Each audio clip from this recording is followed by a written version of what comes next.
Well, good afternoon, everyone. We just had a lunch meeting by conference call this time, aware of growing concern about the rise of coronavirus, and we adjusted our meeting to reflect our concern about it being extra safe in conducting what we believe is essential work for the American people. The subject of additional coronavirus relief is on the minds of lots of our members. You've already spoken to probably Senator Collins, Senator Romney, and others who've been meeting with Democrats about a possible way forward. We received a proposal through a letter from Speaker Pelosi and Senator Schumer last night. Let me tell you where I think we are.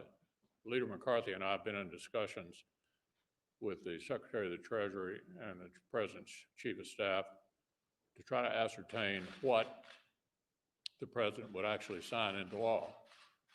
And I think we have a sense of what that is. I laid that out in the call that we had just a little while ago. We're going to send that out to all the offices and get some feedback to see how our members react to a proposal that we can say for sure would be signed into law. I think the one thing we all agree on is that we don't have time for messaging games. We don't have time for lengthy negotiations. The issue is, do we want to get a result? And I like to remind everybody that the way you get a result is you have to have a presidential signature. So I felt the first thing we needed to do is to find out what the president would in fact sign. We believe we've got the answer to that. We're vetting that on our side, and then we'll let you know later whether we think there's any way forward. But certainly we know we can say, I hope, that this is something that would be signed into law by the president, be done quickly, deal with the things that we can agree on now. And I think we all know that after the first of the year, there's likely to be a discussion about some additional package of some size next year, depending upon what the new administration wants to pursue.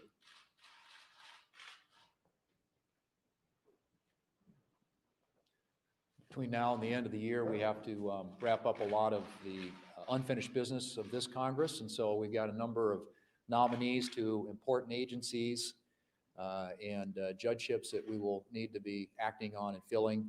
We've got to fund the government, obviously. And of course, we have to pass a defense authorization bill as well, all of which we will have to try and get done, hopefully the next week or two, depending on how much cooperation we have. As the leader pointed out, the issue of coronavirus relief is also subject of discussion, and I think in terms of the any of these year-end negotiations could be, if there's an agreement, wrapped up and considered as part of spending bill or perhaps separately. But in any case, it would have to get a presidential signature, it'd have to get 60 votes in the Senate, and obviously a majority in the House of Representatives. And so the question is, what does that look like, and will there be enough movement among Democrats to enable us to get an agreement? And I think what we've seen, of course, so far, we have now, not once but twice, passed, or I shouldn't say passed, but gotten 52 Republican votes in the Senate, a majority. If you could pass it at a majority in the Senate for a bill that provides funding for vaccines, it provides funding for schools, provides additional assistance for unemployment insurance, and also replenishes the PPP program, which helps a lot of our small businesses who are struggling and workers who work there. Those are all things that the Democrats say that they agree upon, but they have insisted, at least up until now, on a bloated messaging bill on the order of a couple $2.5 trillion or thereabouts, which is something that obviously would not pass in the Senate and get signed into law by the president. So the question is, what can we get through the House, 60 votes in the Senate, and a presidential signature on? And I would hope that in the course of the next couple of weeks, as we are debating the year-end issues, that we can get some agreement on something that fits those basic parameters. Like I said, we had all but one Republican who have now voted not once but twice for a bill that addresses those critical needs and things that I think both sides agree need to be addressed. But it will require a level of cooperation and compromise from the Democrats that we have not seen or witnessed yet in order to get that done. But I'm hopeful. I think the American people need help. They need relief. Our small businesses need help. Our frontline workers need help. Our schools need help. And obviously, we want to make sure that we're investing everything we can in the vaccines and the therapies that will help us defeat this virus. So those are areas of agreement, bipartisan agreement. The question now is whether or not Democrats are going to come to the table in a meaningful way and help us get something across the finish line.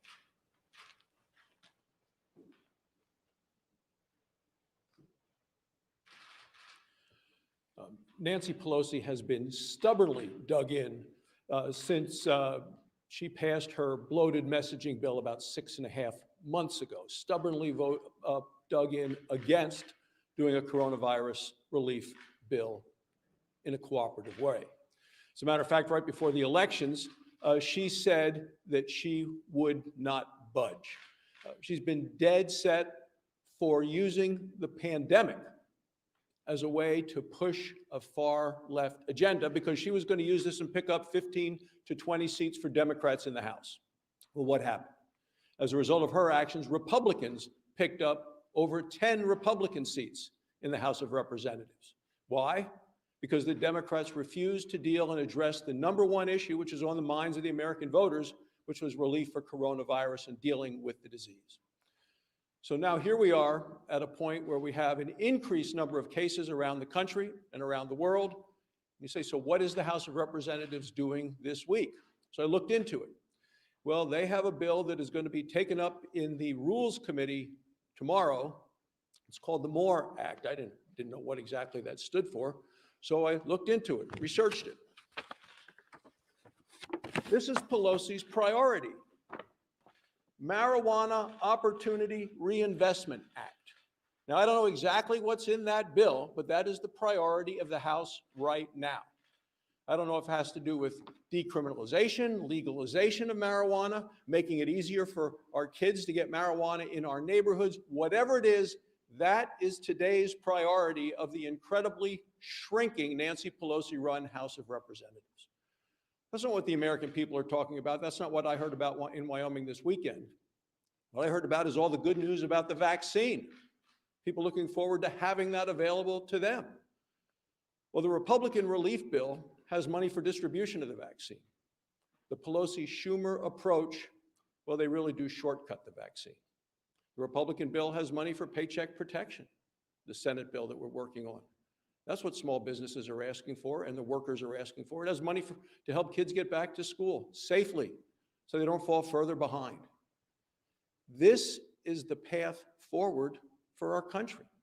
The Republican bill is sizable, it is significant, and it is the path that the American people want to follow.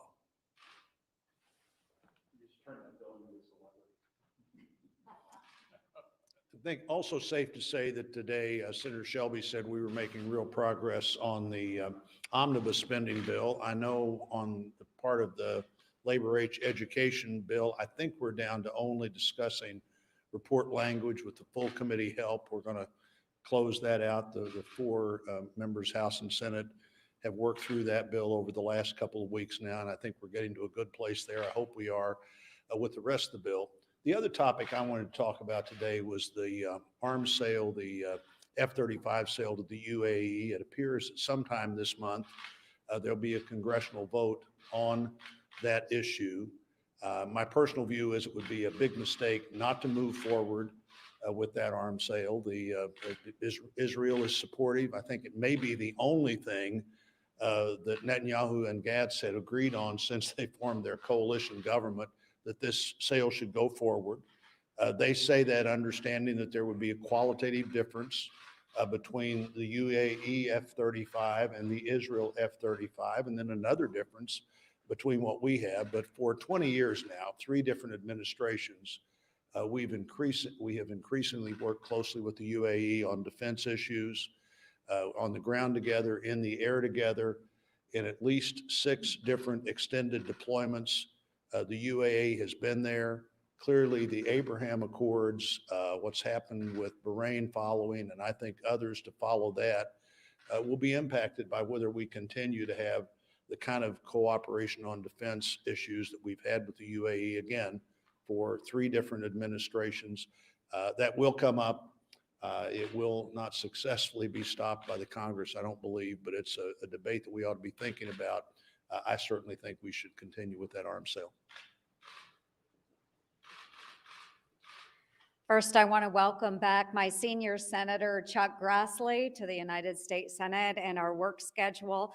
Whether Chuck is working from his Iowa farm, whether he's working from his office here in the United States Senate, or whether he's teleworking because of the virus, Chuck Grassley works. He is always working. Many of you have probably heard the Chuck Norris jokes out there. You know, the dark is afraid of Chuck Norris. Well, we have our own Chuck Grassley jokes too. And right now the COVID is afraid of Chuck Grassley. So we are just very thankful to have him back and in good health and continually working for Iowans. He is just such a tremendous asset to our great state of Iowa, and we wish him continued health. As we are approaching the end of our congressional session, we do have a number of things that need to be done, and I just want to address 2 of those that some of my colleagues have already mentioned. One is making sure that we have a coronavirus bill that is done. Just earlier today, our governor of the great state of Iowa, Kim Reynolds, did state that Congress needs to come together and get a bill done. We have people across the state of Iowa and across this nation that are hurting. We want to keep a strong economy. We want to keep our citizens safe and healthy. And then finally, we do have the National Defense Authorization Act that is hanging in the balance. We need to work together to ensure that we get this completed. We have done this for many decades now in a bipartisan fashion. We need to do it again. It includes a lot of provisions that are very good for our servicemen and women. Things as simple as body armor for females, body armor that conforms to the size and shape of a female. So simple. Well, that's included in this National Defense Authorization Act. So it is vitally important that we are putting our service members, their safety first, and getting that over the finish line. So I'm just encouraging our Democrats, come back to the table. Let's work through these issues. Let's get the NDAA done, and let's get this coronavirus bill done. Thank you. Well, I welcome everyone back. I hope you had a blessed Thanksgiving. It's, of course, December 1st, and we still don't have a coronavirus relief package that has been passed, signed into law by the president, and is providing relief to the American people. Look, people are hurting. They're beyond frustrated with this whole exercise. Republicans have put forward a package that, as the leader has emphasized, can actually be signed into law. One that provides assistance to schools and students, one that provides assistance to our hard-hit small businesses, one that provides additional resources for testing. So why don't we go ahead and pass what we can all agree upon, what we know can be signed into law, and then we can debate and negotiate and give further consideration to additional measures. As it relates to small businesses, I'll tell you, Hoosier small businesses have been absolutely hammered, as have so many others around the country. A recent NFIB survey indicated that nationally, 75% of their members would either consider or would go ahead and apply for a second round of PPP assistance, the sort of assistance that is included in the Senate package. So whether it's PPP assistance or inclusion of the Restart Act, the legislation, bicameral, bipartisan, that I put together with Senator Bennett of Colorado. It now has, incidentally, 58 co-sponsors with the addition of Senator Perdue of Georgia here in the U.S. Senate, 180 in the House of Representatives, again, bipartisan. So I'm going to continue to push on this small business front and on the other fronts I mentioned to provide the much needed relief to the American people. Unfortunately, it seems the House is focused on other priorities. We just heard that they're focused on something pertaining to marijuana and giving more consideration to marijuana policy before year's end. That can be debated, but the far left needs to sort of cool their jets right now as we deal with the serious business and the plaintive requests of our constituents around the country.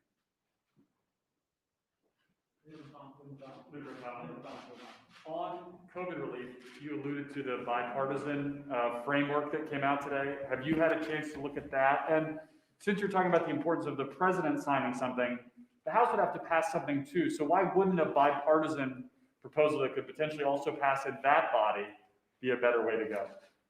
Yeah, we just don't have time to waste time. We have a couple of weeks left here. Obviously, it does require bipartisan support to get out of the Congress, but it requires a presidential signature. And this government is in place for sure for the next month. And I think the place to start is, are we actually making a law, or are we just making a point?